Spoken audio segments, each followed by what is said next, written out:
তো hi everyone, আমি চলে এলাম একটা নিউ ব্লগ নিয়ে। এটা ছিল ফ্রেন্ডস ট্রিপ। তো এত রোদ গরমে পড়াশুনোর মাঝখানে একটা ফাঁকা সময় পেয়ে আমরা কোথায় যাচ্ছি সেটা দেখতে হলে অবশ্যই আমার ফুল ভিডিওটাকে দেখতে হবে। আর সত্যি কথা বলতে এত গরম, দুর্গাপুরে তো 47 ডিগ্রি।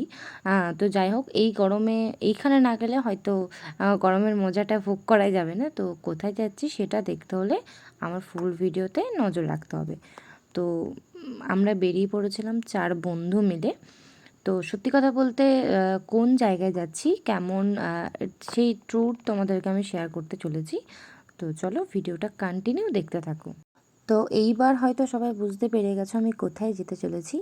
আর এই ব্লগটা আমার 4 মাস আগে আমি হয়তো ব্লগ পোস্ট করেছিলাম। আমি চেষ্টা করি আমার ডেলি ব্লগ সবার সামনে তুলে ধরা, কিন্তু সময়ের জন্য হয়ে থাকে না। তো যাই হোক, আমি ট্রাই করব আমি যদি কোথাও বাইরে ট্যুর যাই বা কোথাও যাই সেটা তোমাদের সামনে তুলে ধরা। তো আজকে এই রাস্তাটা দেখে হয়তো সবাই বুঝতে পেরে গেছো এটা দুর্গাপুরের রাস্তা। আর কোথায় যেতে চলেছি আমি এখন আর বলছি না, একেবারে ভিডিওর মাধ্যমে তোমরা দেখতে থাকো। আর দুর্গাপুরের রাস্তা নিয়ে আমি কি বলবো, দুর্গাপুরের রাস্তার ভিউটা জাস্ট দেখো, জাস্ট অসাধারণ। মানে দুর্গাপুরের রাস্তা যারা এসেছো তাদের কাছে হয়তো বলার মতো কিচ্ছু নেই। মানে এখানে রাস্তাঘাট এত সুন্দর, এত পরিষ্কার। তো চলো এবার কোথায় গেলাম আমি সেটা তোমাদের সাথে শেয়ার করি। এটা হচ্ছে দুর্গাপুর ওয়াটার পার্ক।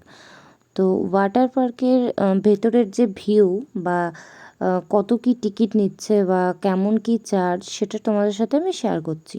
তো আমি ঢুকে গেলাম ওয়াটার পার্কের ভেতরে। ওইখানে এন্ট্রি ফি ছিল 100 টাকা করে, যেটা আমরা কাটার পর আবার ওয়াটার পার্কের যে ভেতরের যে টিকিট সেটা আবার কাটতে চলে গেলাম। তো এটা ছিল বাইরের ভিউটা। মানে চলো রাইড তোমাদের সাথে শেয়ার করছি, অবশ্যই দেখতে থাকো। আর ফুল ভিডিও দেখতে হলে আমার ভিডিওটাকে অবশ্যই সাবস্ক্রাইব করো। তো চলো স্টার্ট করো। এবার হয়তো ভাবছো এই বক্স বক্স সিস্টেমগুলো কি, এগুলো হচ্ছে একটা সেফ জায়গা। মানে আমরা বাড়ি থেকে যে জিনিসপত্র নিয়ে যাই সেগুলো রাখার জন্য তো একটা জায়গা দরকার। তো এইগুলো তার জন্যই। তো এইগুলোর জন্য একটা আলাদা পেমেন্ট, মানে আলাদা একটা টাকা লাগে। তো যাই হোক, এটা হচ্ছে ওয়াটার পার্কের ভিউ।